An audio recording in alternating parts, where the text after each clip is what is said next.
Le Seigneur soit avec vous. Évangile de Jésus-Christ selon saint Luc.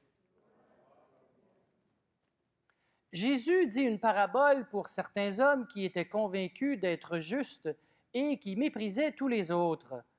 Deux hommes montèrent au temple pour prier.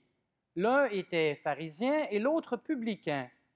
Le pharisien se tenait là et priait en lui-même. « Mon Dieu, je te rends grâce, parce que je ne suis pas comme les autres hommes, voleurs, injustes, adultères, ou encore comme ce publicain. Je jeûne 2 fois par semaine et je verse le 10e de tout ce que je gagne. » Le publicain, lui, se tenait à distance et n'osait même pas lever les yeux vers le ciel. Mais il se frappait la poitrine en disant « Mon Dieu, prends pitié du pécheur que je suis. » Quand ce dernier rentra chez lui, c'est lui, je vous le déclare, qui était devenu juste, et non pas l'autre. Qui s'élève sera abaissé, qui s'abaisse sera élevé. Acclamons la parole de Dieu.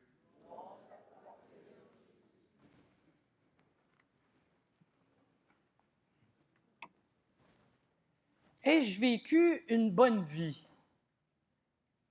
C'est avec trépidation et beaucoup d'angoisse que le soldat Ryan, au début du film, le soldat Ryan, demande à sa femme, maintenant qu'il a vécu toute une vie, est-ce que sa vie a valu la peine?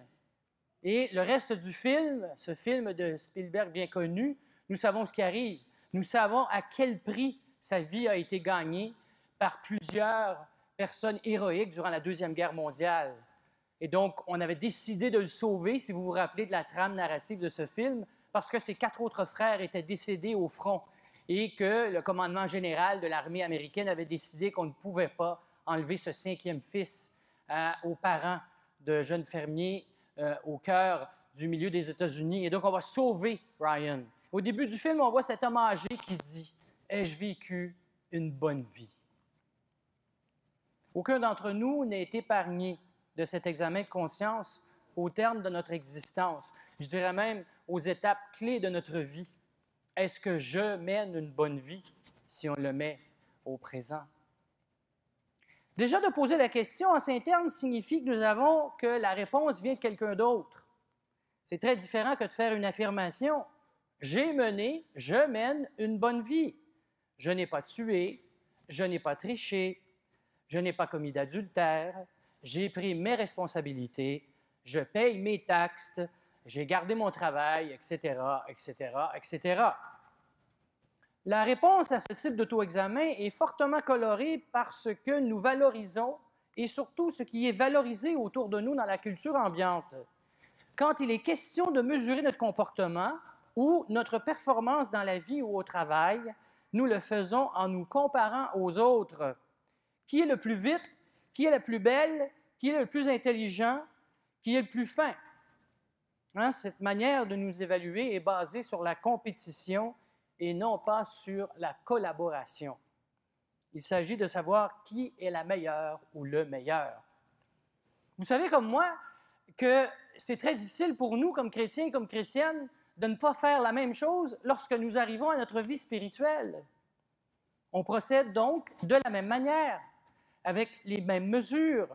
Qui s'est impliqué dans le plus grand nombre de comités? Combien de fois lis-je la Bible à chaque jour? Combien de fois est-ce que je dis le chapelet?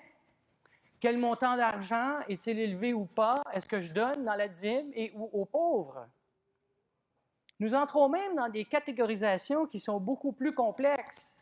Et là, on commence à porter des jugements sur la vie spirituelle des autres. Il n'est pas fidèle à sa vie de prière. Elle prie trop. Il ne prie pas assez. Hein? Il est toujours rendu devant le Saint-Sacrement. Je ne l'ai jamais vu à cette rencontre. Comment ça se fait qu'elle est toujours dans des comités puis elle ne s'occupe pas de sa famille? Qu'est-ce qu'il fait, lui, à prêcher l'Évangile quand il ne la vit pas? Et patati et patata. C'est vraiment intéressant comment la manière dont nous examinons et nous faisons le jugement des autres est vraiment à l'aune de nos propres catégories et de nos propres critères de qu'est-ce que c'est une personne bonne, une personne juste, un bon, une bonne chrétienne. Si nous voulons faire une évaluation juste de nous-mêmes en évitant de trouver la paille dans l'œil de l'autre tandis que nous ignorons la poutre qui est dans notre propre œil, il est bon de faire 3 choses. La première, c'est de te souvenir que lorsque je fais une évaluation, quelle qu'elle soit, par rapport à ma vie de prière ou à ma vie tout simplement en rapport avec Dieu, c'est que c'est Dieu qui importe d'abord et avant tout. Il faut donc bien le connaître. Il est celui qui ne fait pas de différence entre les hommes, nous dit Ben Sirac. C'est lui qui est accessible. Nous ne sommes pas appelés donc à le manipuler ou à le contrôler par nos examens de conscience qui sont souvent exhaustifs et sophistiqués, mais c'est tout le contraire. Nous n'avons pas besoin d'attirer son attention, il suffit de crier vers lui, car il entend déjà la prière des pauvres. Cette prière qui, dans sa simplicité et sa ténacité, nous dit, la première lecture, traverse les nuées. Nous avons donc un rapport très intime avec notre Seigneur. Il nous entend, nous sommes en lien avec lui. Et donc, c'est une attitude de confiance que nous sommes appelés à développer. La prière est entendue parce qu'elle est continue, hein, en lien avec notre évangile de dimanche passé. Pensons au collecteur d'impôts, celui qu'on appelle aujourd'hui dans l'Évangile le publicain. OK, il se tient en retrait, c'est vrai, il n'ose pas lever les yeux vers le ciel. Tout de même, il se sait vu par la miséricorde de Dieu. N'oublions pas qu'en général, les publicains sont plutôt bien vus par Luc. Ce sont ceux qui savent qu'ils ne sont pas justes et parce qu'ils ne le sont pas, ils le deviennent. Et Luc est aussi très critique à l'égard des pharisiens. Et donc, dans la parabole aujourd'hui, nous ne sommes pas surpris de voir que c'est vraiment le pharisien qui passe complètement à côté. Et donc, la vérité de sa condition, le publicain, il s'en rend compte dans une relation qui est vraiment décapante avec Dieu. Je ne sais pas si on faisait une comparaison. Quand on aime quelqu'un et que quelqu'un nous aime, est-ce qu'ils n'ont pas la capacité de nous voir? On dit des fois, ils voient au travers de moi. Je me sens vu par elle ou par lui. C'est comme si l'amour pénètre tous les masques qui peuvent être devant moi. Et c'est donc la manière dont Dieu me regarde. Lorsque je me laisse regarder par Dieu, il traverse toutes les couches d'orgueil, tout ce qui n'est pas vrai en moi doit être décapé. La relation d'amour avec le Seigneur va jusque-là. Et donc, elle est basée sur une confiance. C'est pour ça que Paul est capable d'affirmer dans son 2e épître à Timothée qu'il recevra la récompense du vainqueur, comme tous ceux qui auront, dit-il, désiré avec amour la manifestation de Dieu dans sa gloire. Et donc, il n'y a pas d'orgueil dans cette certitude parce que Paul reconnaît la place prépondérante de Dieu dans son ministère apostolique. Autrement dit, vous allez dire, bien, Paul, il se vante. Au contraire, il vante Dieu. Il reconnaît que le Seigneur l'a soutenu, l'a rempli de force, l'a assisté, l'a sauvé de la gueule du lion. Et donc, la victoire de Paul est remportée au nom de Dieu, elle est attribuée à l'action salvifique de Dieu et elle glorifie Dieu. À lui, la gloire pour les siècles des siècles, termine l'extrait que nous avons entendu aujourd'hui. Et donc, toute la gloire va au Seigneur. Deuxièmement, que pouvons-nous faire pour avoir une vision juste de nous-mêmes? Nous pouvons poursuivre l'entraînement à la course, pour employer l'image sportive de Paul. Il s'agit donc de demeurer dans l'attente de recevoir la part du vainqueur, car ce qu'on appelle la couronne de justice n'a pas encore été décernée. Tel un athlète, comme Paul l'imagine, c'est l'entraînement qui importe. Le terme de la course est peut-être arrivé, mais le prix n'a pas encore été donné. Paul se retrouve en quelque sorte entre le stade et le podium, confiant qu'il va être couronné par le Seigneur. De notre côté, on n'est peut-être pas rendu où on est rendu Paul. Hein? Paul disait ça plus ou moins au terme de ses jours et de son activité apostolique. Je dirais plutôt qu'on est dans le stade, ou bien même, tout dépendant de chacun et chacune de nous, on est encore en train de nous préparer aux épreuves, si on veut employer l'image sportive toujours. Et donc, il faut suivre les règles du jeu. Pour qualifier pour cette couronne de justice, nous avons à garder la foi dans l'attente confiante que déjà dans l'entraînement, dans le conditionnement, c'est ce qui importe. C'est là que nous allons vraiment entrer en contact avec Dieu. Nous sommes souvent, je crois, vraiment épris de cette idée, où est-ce que ça va aller tout ça? Est-ce que je vais vraiment y arriver? Et à cause de ça, on n'est pas toujours en lien avec l'entraînement lui-même. Laissez-moi illustrer ça avec peut-être deux choses. La première, si notre vie de foi est comme, je dirais, une épreuve sportive, il faut se souvenir que l'idée, c'est vraiment pas de savoir qui va arriver en premier. Hein? Parce que quand on parle de vainqueur, de couronne, on a tendance à penser que c'est une compétition, tout ça. Mais non, mais non. Et donc, pour nous, la question n'est pas qui va arriver en premier, mais comment on y arrive. C'est ça qui est la grande question pour nous dans notre vie de foi. Et pour colorer ce type d'image, laissez-moi illustrer avec un grand athlète reconnu mondialement. Vous n'avez peut-être pas entendu parler, il s'appelle Kylian Jornet. Kylian Jornet est un Catalan et donc espagnol qui est un grand athlète renommé qui fait des ultramarathons. Alors laissez-moi vous parler de lui un peu pour que vous compreniez et saisissiez qu'est-ce que je veux dire.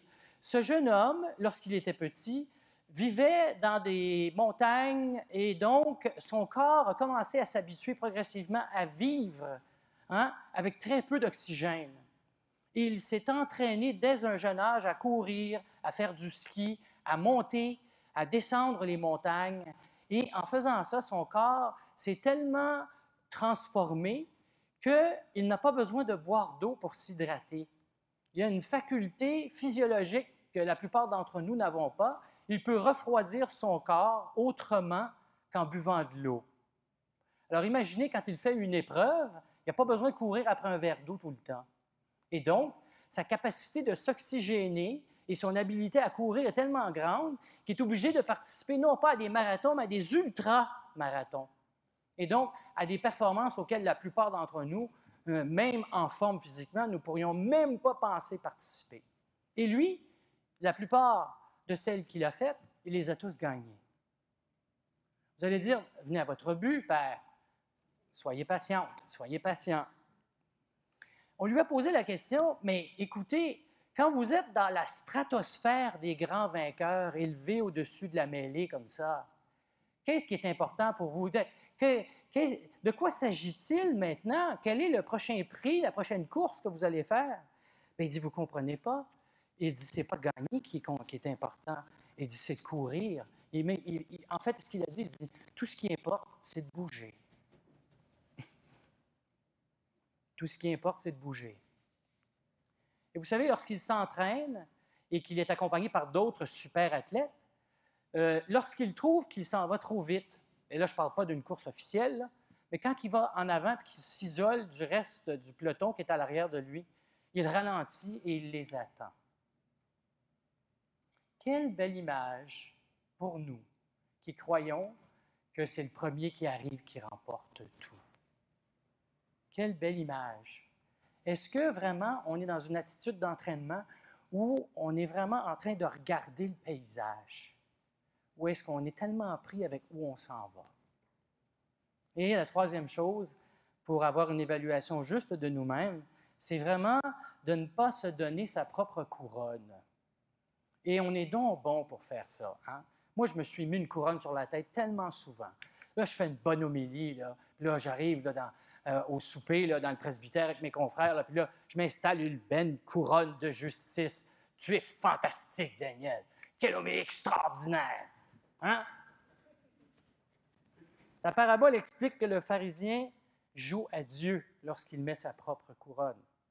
Premièrement, il est tellement sûr de lui et il est tellement pas sûr de Dieu qu'il faut qu'il explique à Dieu pourquoi il est un juste.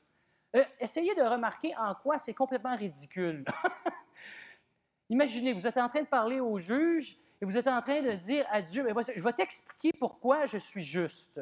Et là, il est en train de parler au juste des justes, à Dieu lui-même, comme si Dieu ne pouvait pas percer au travers de tout ça. Et deuxièmement, il prie en regardant en périphérie. Lui, il n'est pas en train de regarder le paysage, il est en train de regarder autour qui il pourrait abaisser pour mieux s'élever. Quel geste complètement humain. Hein? Ben, au moins, moi, je ne fais pas ça. Ben, au moins, moi, je ne fais pas ça. Ben, au moins, je ne fais pas ça, moi. Il se met sa propre couronne. Et comme le dirait Paul, cette couronne, elle flétrit parce qu'elle est pétrie d'orgueil. La couronne que Dieu veut nous donner, elle est impérissable. Et nul ne peut la donner que Dieu lui-même. En conclusion, j'aimerais illustrer notre attitude de base devant notre relation avec Dieu par une image que Paul emploie pour dire le don de sa vie. Au tout début, ça a passé un peu vite, Paul dit qu'il est question de sacrifice, de faire une oblation.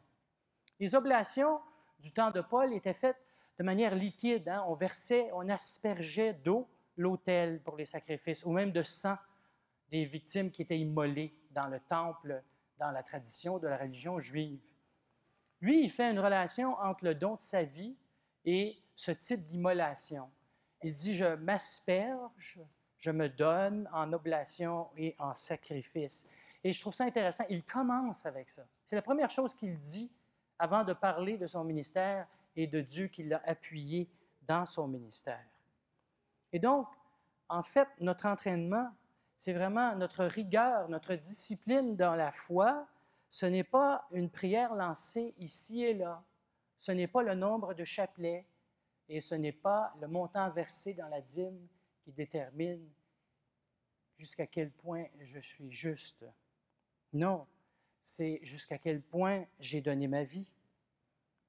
Et donc, afin de se faire une idée vraiment juste de qui je suis, pourquoi ne pas changer la question du début?